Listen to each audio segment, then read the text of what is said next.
Welcome friends, welcome to the education channel. नमस्कार दोस्तों, आप सभी का स्वागत है एजुकेशन चैनल में। आज है सितंबर 24 और देखेंगे हम आज के current affairs and important analysis. सबसे पहले आज एक इम्पॉर्टेंट वीडियो मैंने ऑलरेडी चैनल पे डाल दिया है। ये वीडियो है गिग इकोनॉमी या गिग वर्कर से संबंधित। ये कल जो लेबर लॉ पे वीडियो बनाया था मैंने, उम्मीद है आपने देखा होगा, उसी का एक्सटेंशन है। जो गिग वर्कर या गिग इकोनॉमी है वो क्या होते हैं और जो नए लेबर लॉ है उस पर क्या फ़र्क पड़ने वाला है या क्या प्रावधान है, वो आज के वीडियो में मैंने बताया है। छोटा वीडियो है 8-9 मिनट का, उसको आप देखेंगे तो इम्पोर्टेंट जानकारी आपको प्राप्त होगी। चैनल पर ऑलरेडी मैंने डाल चुका हूँ। और जो नए साथी हमारे जुड़े हैं वो चैनल को शेयर करें, सब्सक्राइब करें और लाइक और कमेंट्स करें। शुरू करेंगे आज का एनालिसिस। सबसे पहले इम्पॉर्टेंट न्यूज़, जो सीएजी है, सीएजी ने अपनी एक रिपोर्ट टेबल की है। इस रिपोर्ट में कहा है कि जो रफ़ाल की डील थी, रफ़ाल की डील के दौरान जो ये प्लेन्स थे, इनको लेने के साथ साथ टेक्नोलॉजी ट्रांसफ़र की भी बात कही गई थी। इसमें ये कहा गया था कि जो 36 रफ़ाल फाइटर जेट्स है वो इंडिया को मिलेंगे और साथ ही साथ जो इससे संबंधित टेक्नोलॉजी है वो भी मिलेगा। अभी जो सीएजी की रिपोर्ट है उसमें ये कहा गया कि ये जो टेक्नोलॉजी ट्रांसफ़र होना था अभी तक नहीं हुआ है। जो रफ़ाल है उन्होंने अभी तक ये ट्रांसफ़र टेक्नोलॉजी नहीं की है। सो ये कि इम्पोर्टेंट इशू है, क्योंकि इंडिया की एक 2000 के बाद से एक पॉलिसी रही है कि जो भी डील्स की जाएगी डिफेंस एक्विजिशन काउंसिल के तहत, उसमें technology transfer 30% minimum technology transfer की भी बात की थी। 6 नई टेक्नोलॉजी के लिए करार किया गया था और वो भारत को मिलना था, लेकिन अभी तक नहीं मिला है।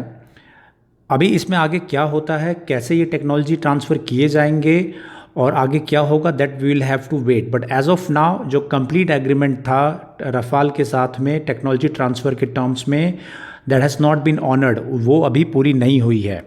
आपको मालूम होगा कि रफ़ाल की डिलीवरी, कुछ रफ़ाल्स की डिलीवरी फाइटर जेट की वो हो चुकी है और उनको इंडियन एयरफोर्स में इंडक्ट करने की प्रक्रिया भी ऑलमोस्ट एंडिंग पे है। सो दैट्स अ न्यूज़ जिस पे हम फॉलो अप करते रहेंगे। नाउ ये एक इम्पॉर्टेंट न्यूज़ है, ये है जो सुप्रीम कोर्ट ने रिलीफ दे दिया है। फेसबुक के जो वाइस प्रेसिडेंट है उनको समन किया गया था, जो दिल्ली लेजिस्लेटिव असेंबली की एक कमेटी है उनके द्वारा। किस लिए किया गया था, उन्होंने आरोप लगाया है कि जो फेसबुक है, जो दिल्ली में राइट्स, दिल्ली में दंगा हुए थे, उसमें फेसबुक को अभियुक्त के रूप में, को एक्यूज्ड के रूप में शामिल करना चाहिए। मतलब उनको दोषी मानते हुए, दंगे का दोषी मानते हुए फेसबुक को उस पर कार्रवाई होनी चाहिए।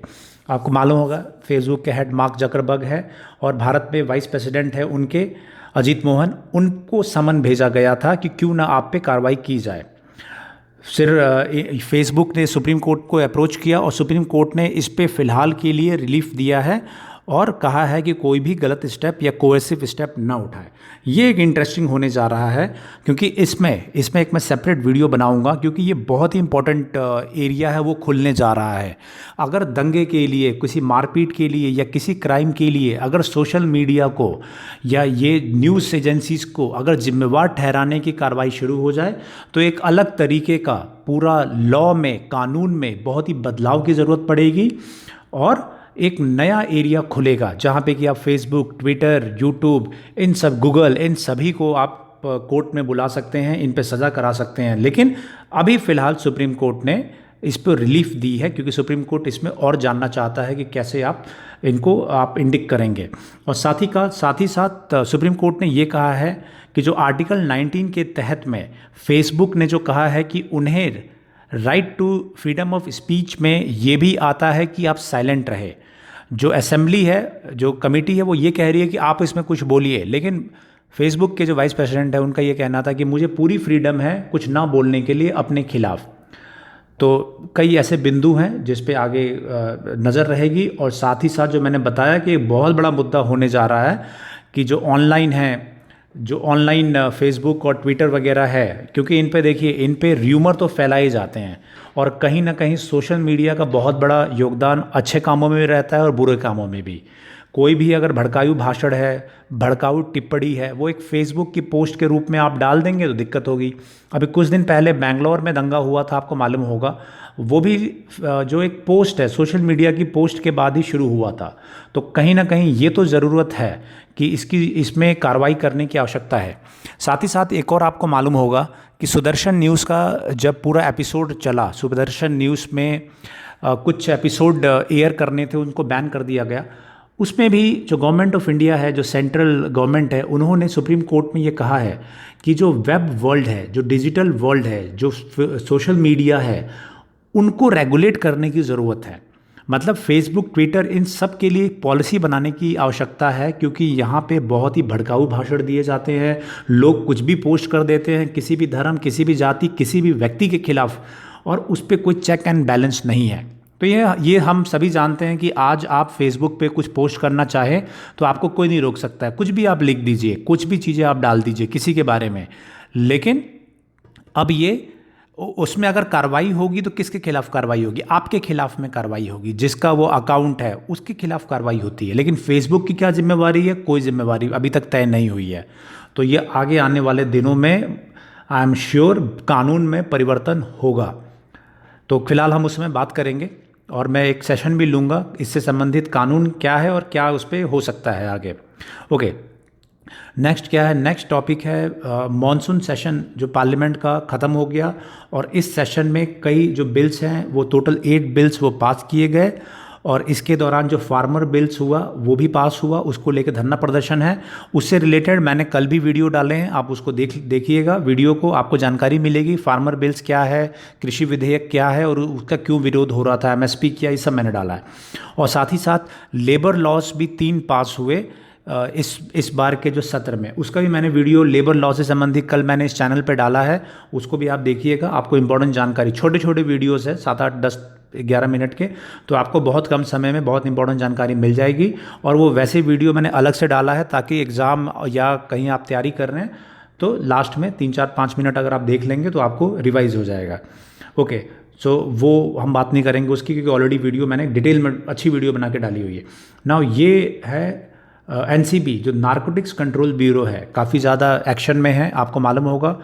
और ये ऑलरेडी इस पे काम कर रहे हैं। किस पे? सुशांत सिंह राजपूत के सुसाइड के बाद काफ़ी सारी चीज़ें निकल के आई ड्रग्स मामले में, उस पे कार्रवाई हो रही है। Now this is a very important topic, very important organisation, narcotics control bureau.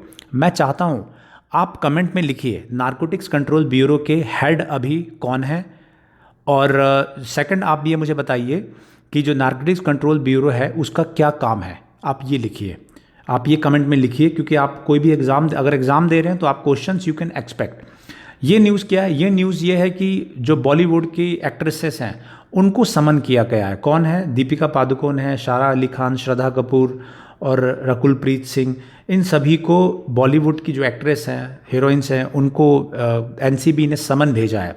समन क्या होता है? समन आपको बुलाया जाता है, आप अपना पक्ष रखिए या आपसे क्वेश्चनिंग करने के लिए। तो लेट्स सी क्या इसमें तुरंत है और क्यों इनके कोई क्या रोल निकल के आया है ड्रग केस में, ये मालूम चलेगा। ये एक न्यूज़ है, फॉलो अप है। बार काउंसिल्स ने समन किया है किनको? प्रशांत भूषण को। किस केस में?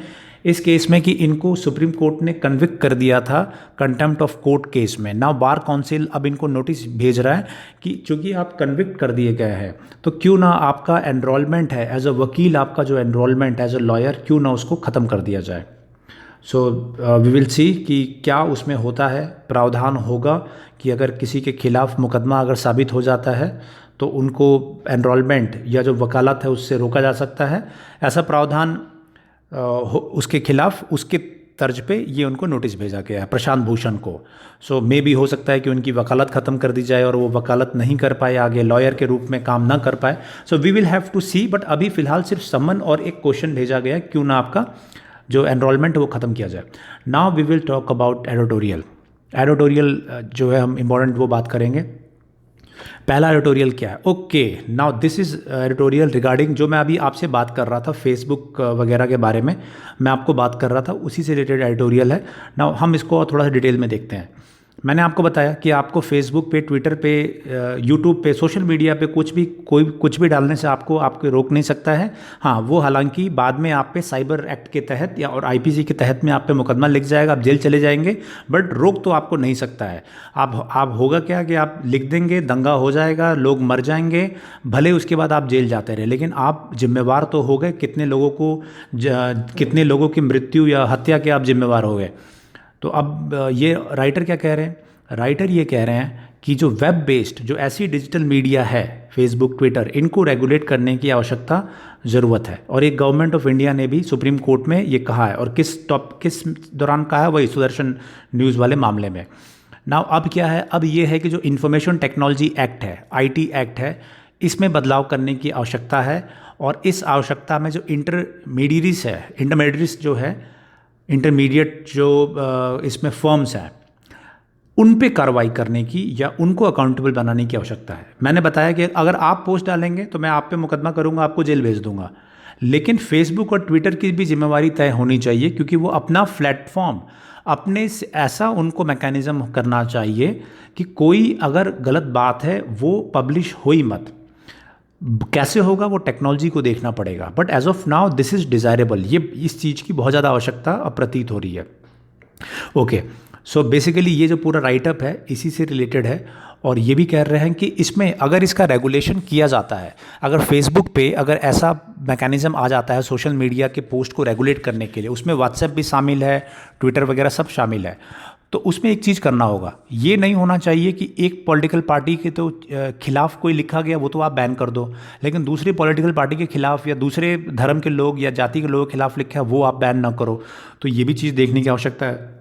दूसरा, ये देखने की आवश्यकता है कि फ्रीडम ऑफ स्पीच बिल्कुल ही आप ख़त्म ना कर दे। आप कुछ भी ना लिख पाए, मतलब आप कोई चीज़ अगर वाकई में गलत है और उसके खिलाफ आप लिख रहे हैं, या फिर हो सकता है कि आपके विचार अलग हो उस टॉपिक पे और आप उसको लिख रहे हैं और उसको बैन कर दिया जाए, तो वो भी चीज़ सही नहीं है। आपको स्वतंत्रता भी होनी चाहिए किसी चीज़ का विरोध करने का। फॉर एग्जांपल फार्मर्स बिल है, फार्मर्स बिल में फॉर एग्जांपल अगर कानून ऐसा कर दे कि नहीं, फार्मर्स बिल्स के खिलाफ आप लिख ही नहीं सकते हो कुछ, तो वो बिल्कुल गलत है आपका। हाँ, फार्मर बिल्स के नाम पे अगर आप दंगा फैला रहे हो, आप ऐसा लिख रहे हैं कि हाँ भैया जितने भी किसान हैं वो रोड पे उतर जाए हथियार लेके, ये गलत है, इसमें आप पे मुकदमा होगा। लेकिन आप ये लिख रहे हैं कि नहीं, फार्मर बिल्स में ये कमियां हैं, इसको दूर करना चाहिए या किसान के हित में नहीं है, इस पे कार्रवाई अगर होने लगे तो ये आपकी फ्रीडम ऑफ स्पीच और इस अधिकार को कि आप भिन्न मत रखते हैं, अलग मत या अलग व्यू पॉइंट रहते हैं, उसका उल्लंघन होगा। सो राइटर का ये कहना है कि ये भी देखने की आवश्यकता है। और फिर ये कहते हैं कि गूगल, फेसबुक, इन सब पे रेगुलेट करिए, लेकिन कानून सही ढंग से बने, अकाउंटेबिलिटी के साथ बने।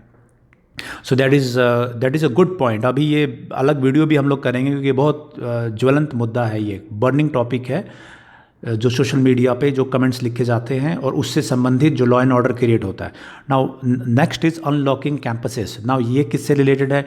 ये रिलेटेड है जो यूजीसी है, यूनिवर्सिटी ग्रांट कमीशन, इन्होंने अपना एकेडमिक कैलेंडर पब्लिश कर दिया है 2020-21 का। किस लिए? कि जो स्कूल कॉलेजेस हैं वो खुले जाएंगे, ग्रेजुएशन, पोस्ट ग्रेजुएशन के जो कॉलेजेस हैं उनकी शिक्षा शुरू हो जाएगी नवंबर 1 से। ये क्या कह रहे हैं राइटर? राइटर ये कह रहे हैं कि अभी जो अनलॉकडाउन प्रक्रिया है उसमें सितंबर 21 से 9वीं क्लास के ऊपर की जितनी क्लासेस हैं उनको भी शुरू कर दिया गया है कि आप उस स्कूल्स को खोल सकते हैं, उन क्लास के बच्चों को बुला सकते हैं। राइटर क्या कह रहे हैं? राइटर ये कह रहे हैं कि कोरोना के समय पे हमें ये ध्यान देने की आवश्यकता है कि कहीं इससे ज़्यादा इन्फेक्शन ना बढ़ जाए। और अमेरिका वगैरह में जब स्कूल और कॉलेजेस खोले गए तो उसके बाद कोरोना के जो केसेस हैं वो बढ़ गए, स्कूल कॉलेजेस कैंपसेस में बढ़ गए, तो हमें ये ध्यान देने की ज़रूरत है। उसी तरीके से यूरोप में भी केसेस बढ़ गए। तो राइटर ये कह रहे हैं कि इस वजह से हमें इसको बिल्कुल भी अलर्ट रहना है। क्या क्या करने की आवश्यकता है? यूरोप की जो कुछ कंट्रीज़ हैं, what they are doing, the countries like Germany, Denmark and Norway, what they have done, इन्होंने फ्री कोरोना टेस्टिंग कर रहे हैं, कॉन्टैक्ट ट्रेसिंग कर रहे हैं किन की, जो स्टूडेंट पॉजिटिव हैं. So these are the steps which they are taking. In the same way the writer is saying that Indian government also should adopt certain measures. कौन से मेजर्स होंगे? The measures will be like जो उनके test हैं वो कराने चाहिए. जो भी बच्चे इंडिया में जा रहे हैं उनको टेस्ट करो, कोई पॉजिटिव आ जाता है तो उनको भी नज़र रखो. So these are the steps which needs to be taken if Indian government और Indian states want to open the school और कॉलेजेस. सो ठीक है, सही पॉइंट है, but will have to see कैसा होता है. Now this is regarding seeing dystopia in Indian democracy. Now भारतीय जो डेमोक्रेसी है उसके बारे में ये आर्टिकल है. क्या लिखते हैं? ये एक प्रोफेसर है अशोका यूनिवर्सिटी के. Now let's see what he is saying. ये कह रहे हैं कि यूनाइटेड नेशन ने सितंबर 15 सितंबर को इंटरनेशनल डे ऑफ डेमोक्रेसी के रूप में डिक्लेयर किया है. ओके, ये क्या कहते हैं? Provides an opportunity to review the state of democracy in the world. Now ये पूरे आर्टिकल में ये डेमोक्रेसी के बारे में ये बात करते हैं, लोकतंत्र के बारे में. ओके, ये फिर ये शुरू करते हैं कि भारत में भी डेमोक्रेसी है. भारत में डेमोक्रेसी है, मल्टी पार्टी सिस्टम है, वोट देने का अधिकार है 18 साल के ऊपर. उसी तरीके से अलग अलग संस्थाएं हैं, डेमोक्रेटिक संस्थाएं हैं, और सिविल लिबर्टीज़ हैं, कोर्ट्स हैं. सब कुछ जो स्ट्रक्चर होते हैं डेमोक्रेसी के, ऑलमोस्ट सभी चीज़ें इंडिया में उपलब्ध हैं. लेकिन ये फिर ये कह रहे हैं कि क्या भारत के लोग वाकई खुश हैं? क्या डेमोक्रेसी का मतलब होता है कि हैप्पीनेस भी होता है? तो वो बता रहे हैं कि हैप्पीनेस रिपोर्ट जो यूनाइटेड नेशन की वर्ल्ड हैप्पीनेस रिपोर्ट है 2020 की, वो ये बताती है कि भारत की रैंकिंग 144 है. कितने कंट्रीज़ में से? 153 में से. मतलब जो लास्ट 10 है, बॉटम 10 की कंट्रीज़ है, नीचे से 10 जो कंट्रीज़ है टॉप 10 में इंडिया आता है. और सबसे अच्छे कौन है? वो वेस्टर्न यूरोप की जो कंट्रीज़ है वो आती है जो टॉप 10 में. ओके, जो वेस्टर्न यूरोप है, नॉर्वे, डेनमार्क, इस साइड की जो हैं ये आते हैं. सो ये कह रहे हैं कि डेमोक्रेसी से का अभिप्राय ये नहीं है कि वहाँ के लोग सबसे ज़्यादा खुश रहेंगे. हालांकि ये आप ऐसे भी कह सकते हैं कि सिर्फ डेमोक्रेसी ही इशू नहीं है. Democracy is good for India, but बाकी इश्यूज़ भी हैं इंडिया में. थोड़ा सा आप इसको डिफ़र कर सकते हैं. Now what else he is saying, is talking about किस तरीके से भारत में जो डेमोक्रेसी का स्वरूप अपनाया गया वो सबसे बेहतर स्वरूप था. क्योंकि फॉर एग्जांपल महिलाओं को वोट देने का अधिकार जब से संविधान लागू हुआ तभी से मिल गया था. लेकिन अमेरिका जैसे कंट्रीज़ में भी कम से 1920s में जाके उनको वोट देने का अधिकार मिला, जो अमेरिका में जो महिलाएं थी. और उसी तरीके से कह रहे हैं कि 1960 के दशक में उसके बाद में जाके जो ब्लैक्स हैं, जो वहाँ पे जो काले लोग हैं, उनको अधिकार मिले, कई सारे अधिकार मिले जो कि अधिकार उस समय तक नहीं था. तो वो भी एक पॉइंट कह रहे हैं कि इंडियन डेमोक्रेसी बहुत सही तरीके से फेयर कर रही है. और again he is talking about certain other things कि किस तरीके से क्या क्या चीज़ें हैं. बट ओवरऑल एक बेसिक ये आर्टिकल है जिसमें भारत के डेमोक्रेसी के बारे में कमेंट किया गया. कुछ पॉइंट्स थे वो मैंने बता दिए, दैट्स ऑल. ये क्या है? ये है महिलाओं से संबंधित, फीमेल लीडरशिप से संबंधित है ना. इसमें क्या है फीमेल लीडरशिप में? इसमें कह रहे हैं कि जर्मनी, ताइवान, न्यूजीलैंड, इसमें जो हेड ऑफ गवर्नमेंट है वो महिलाएं हैं. जर्मनी में चांसलर है, न्यूजीलैंड में है. तो ये फिर ये कह रहे हैं कि ये काफ़ी अच्छा काम कर रहे हैं. अच्छा काम किस सेंस में कर रहे हैं? फॉर एग्जांपल कोरोना के जो केसेस है उन्होंने अच्छा हैंडल किया, तो उनकी तारीफ़ कर रहे हैं कि महिलाएं वहाँ पे हेड है, प्राइम मिनिस्टर है, चांसलर है, तो वो अच्छा काम कर रहे हैं. फिर उसके बाद ये बात कर रहे हैं कि भारत की बात कर रहे हैं कि भारत में 1993 में 1993 में पंचायती राज और म्यूनसिपैलिटी ये सब लागू किया गया. और उसमें ये कहा गया कि 1/3 जो सीट्स है वो प्रधान महिलाएं रहेंगी 1/3 सीट्स पे. तो वो एक बदलाव लाया गया. उसके बाद अलग अलग जो मैंने अभी बताया कि वोटिंग राइट्स है, वोट देने का अधिकार भारत में बहुत पहले 1950 से ही है. अमेरिका में काफ़ी लेट मिला आज़ादी के बाद में. फिर उसके बाद में यूरोपियन कंट्रीज़ में भी लेट में आया. कब क्यों लेट में आया? यूरोप में भी अधिकार नहीं मिला था यूरोपियन कंट्रीज़ में. कब मिले? जब वर्ल्ड वॉर हुए. वर्ल्ड वॉर में जब आदमी बाहर चले गए, महिलाओं ने घर संभाला, राज्य संभाला, तो उसके बाद उनको ये सब वो मिले. उसके बाद कह रहे हैं कि भारत में भी इंदिरा गांधी और मायावती जैसे कई अच्छे, सुषमा स्वराज जैसे कई अच्छे फीमेल लीडर भी हुए हैं. फिर वो समस्या के बारे में बात करते हैं कि इन सब के बावजूद जो सिर्फ 10% स्ट्रेंथ है मिनिस्टर्स की, टोटल अगर मिला ले पूरे भारत में सिर्फ 10% से भी कम जो है मिनिस्टर्स हैं, और लोकसभा में सिर्फ 14% महिलाएं हैं। तो रैंकिंग भी उस हिसाब से हमारी सबसे ख़राब है, मतलब ऑलमोस्ट ख़राब है। 143 रैंक है 192 में। किस में? महिलाओं की स्थिति में, महिलाओं की कितनी सीट है लोकसभा में उसके संबंध में। और इसमें सबसे अच्छी जो पोजीशन है वो रवांडा कंट्री की है, जिसमें 60% महिलाएं हैं, उनके जो करस्पॉन्डिंग लोअर हाउस है उसमें। फिर ये बात करते हैं कि महिला संबंधी महिला रिजर्वेशन बिल ये कह रहे हैं कि बहुत 1990 से ही 1990 की दशक से महिला विधेयक है वो पारित करने के लिए प्रयास किया जा रहा है। राज्यसभा में वो पारित भी हो गया था पहली बार 1996 में, जो देवेगौड़ा एचडी देवेगौड़ा जब प्राइम मिनिस्टर थे तब इस बिल को लाया गया था। उसके बाद से अलग अलग जो पार्टीज़ रही, बीजेपी, कांग्रेस, अलग अलग रूप में उसको लाते रहे, लेकिन वो पूर्णतया कानून नहीं बन पाया है। उसकी अपनी प्रॉब्लम रही। फिर वो बात कहते हैं कि अब समय आ चुका है कि उस कानून को दोबारा लाना चाहिए और 1/3 सीट्स जो है वो रिजर्व कर देनी चाहिए। इसके लिए इम्पॉर्टेंट ये है कि जो पार्टीज़ हैं, पहले 1/3 महिलाओं को जो पार्टी का टिकट मिलता है वो 1/3 महिलाओं को मिले, कम से कम यहाँ से शुरुआत करें। तो ये सारे कई पॉइंट्स हैं जो महिलाओं को देने के लिए महिला सशक्तिकरण की दिशा में ये बात कर रहे हैं। तो कहीं भी अगर ये टॉपिक कोई सोशियोलॉजी जिनका ऑप्शनल है या जनरल स्टडीज़ के लिए भी इन चीज़ों को नोट कर सकते हैं, और या इन जनरल भी आप इन पॉइंट्स को याद रख सकते हैं।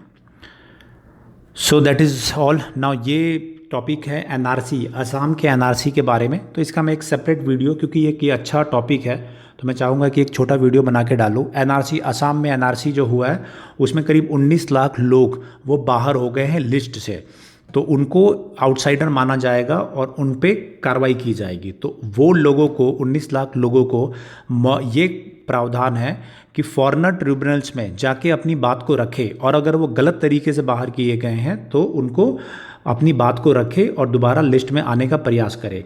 कोरोना की वजह से ये फॉरेनर ट्रिब्यूनल्स जो है ये बैठक नहीं हो पाई या सही ढंग से काम नहीं कर पाए। तो ये 19 लाख लोग जो है इनको ये कह रहे हैं कि इनके लिए कोई भी कंट्री नहीं है, मतलब कहीं के नहीं है ये। तो इनका क्या होगा देखेंगे हम। फिलहाल पूरे एनआरसी पे कब शुरू हुआ, क्या हुआ, एक वीडियो मैं बना के डालूंगा जिससे कि आप कभी भी उसको रेफ़र कर सकें। लेबर लॉ पास हो गया, लेबर लॉ पास हो गए टोटल, वो मैंने डिटेल वीडियो मैंने ऑलरेडी आपको बताया कि मैंने डाल चुका हूँ, आप उसमें देखिएगा। फिर उसके बाद ये बात करते हैं कि labour code. Now labour law से रिलेटेड कुछ विरोध है जो मैंने अगर आप वीडियो देखेंगे मैंने बताया था कि स्ट्राइक करने के लिए आपको नोटिस देने की आवश्यकता है। तो कुछ ट्रेड यूनियन ने कहा है कि भाई हम स्ट्राइक, हमें हड़ताल नहीं करने दिया जा रहा है, और इसी तरीके से कई चीज़ें विरोध है। मैंने बताया था कि हायर एंड फायर, मतलब आप बिना गवर्नमेंट को नोटिस दिए हुए लोगों को रख सकते हैं, निकाल सकते हैं। अगर 300 तक के लोग आपकी कंपनी या फैक्ट्री में हैं तो उस पर विरोध है, तो उसको लेके हड़ताल में शामिल होंगे। जो स्ट्राइक है सितंबर 25 की, उसमें शामिल होने जा रहे हैं। उसमें 10 सेंट्रल ट्रेड यूनियंस हैं वो भी रहेंगे, all India trade union Congress, Indian national trade union Congress, Hind मजदूर सभा, सीटू, ये सभी इसमें शामिल होने वाले हैं। और साथ ही साथ भारतीय मजदूर संघ, इन्होंने भी कहा है कि इसमें और बेहतर करने की आवश्यकता है इसको। तो चूँकि ये ज्वलंत मुद्दा है और 25 तारीख को फिर से, मतलब कल ही इसमें हड़ताल होनी है, तो ये एक इम्पॉर्टेंट मुद्दा होगा। इसकी जानकारी आपको रहनी चाहिए, क्या इसमें प्रावधान है, तो आप उसमें ज़रूर देखिएगा, वीडियो देख लीजिए, आपको जानकारी हो जाएगी। Okay, next will see important, what is important thing. Important है G4 के बारे में मैंने कल बताया था कि यूनाइटेड नेशन का जनरल असेंबली की मीटिंग्स चल रही है, सेशन चल रहा है। उसमें भारत के जो प्राइम मिनिस्टर है उन्होंने अपना संबोधन दिया था। अब जो G4 ग्रुप है, इंडिया, ब्राज़ील, जापान, जर्मनी, ये चाहते हैं कि इनको परमानेंट मेंबरशिप मिले विद वीटो पावर, तो उसके लिए रिफॉर्म की दिशा में ये कदम उठाना की बात कही है। नाउ श्रीलंका ने ये कहा है अपोजिशन चैलेंजेस न्यू बिल इन सुप्रीम कोर्ट। मैंने बताया था 20th कॉन्स्टिट्यूशनल अमेंडमेंट बिल जो है श्रीलंका में वो लाया गया है, और उसमें ये कोशिश कर रहे हैं कि जो वहाँ के राष्ट्रपति है उनकी पावर को इंक्रीज़ किया जाए, उनका जो टर्म्स है कितनी बार वो इलेक्ट होकर आ सकते हैं उसको भी बढ़ाया जाए, और बाकी भी कई पॉइंट्स है, मैंने पहले भी बात की है। जो उसके अगेंस्ट जो अपोजिशन पार्टीज़ है उन वहाँ के श्रीलंका के सुप्रीम कोर्ट में पेटिशन डाला है। ये एक है ऑस्ट्रेलिया तस्मानिया से प्रांत है वहाँ पे 380 वेल्स जो हैं वो डेड हो चुकी है, और एक वहाँ पे टापू है, आइलैंड है, उसके आसपास ये सभी वेल्स जो है ये घिर गई।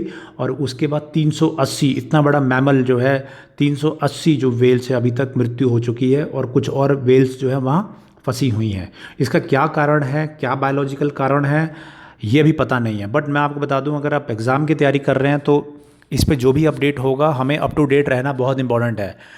Is it because of environment climate change, और is it because of some environmental issue.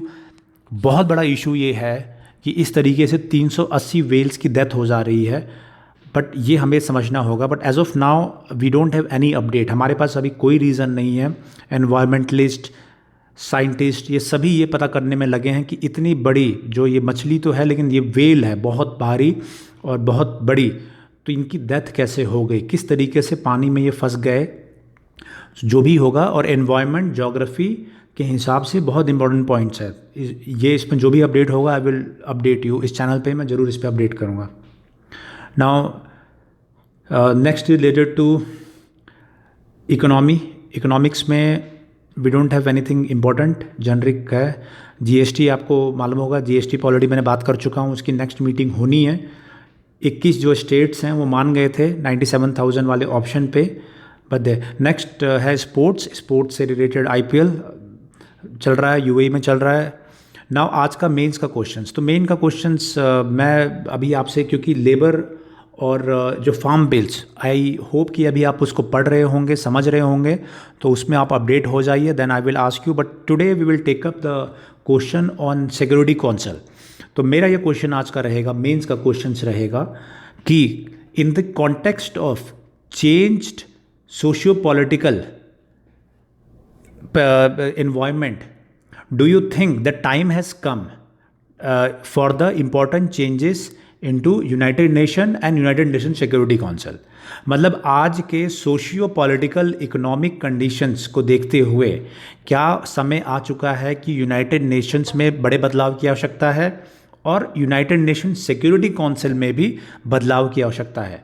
तो आप इस टॉपिक को पढ़िएगा, समझिएगा, और फिर आप मुझे आंसर करिएगा। कल इसके पॉइंट्स मैंने कुछ बताए थे कि किस तरीके से यूनाइटेड नेशंस में प्रॉब्लम्स हैं, और यूनाइटेड नेशन सिक्योरिटी काउंसिल में क्या प्रॉब्लम है वो भी मैंने कल आपको बताया था कुछ। बट मैं चाहूँगा कि अपनी भी स्टडी करिए, इन सभी को मिला के यू आंसर दिस क्वेश्चन कि यूनाइटेड नेशन में और यूनाइटेड नेशन सिक्योरिटी काउंसिल में बदलाव की आवश्यकता है in context of what? Changed socio political and economic conditions.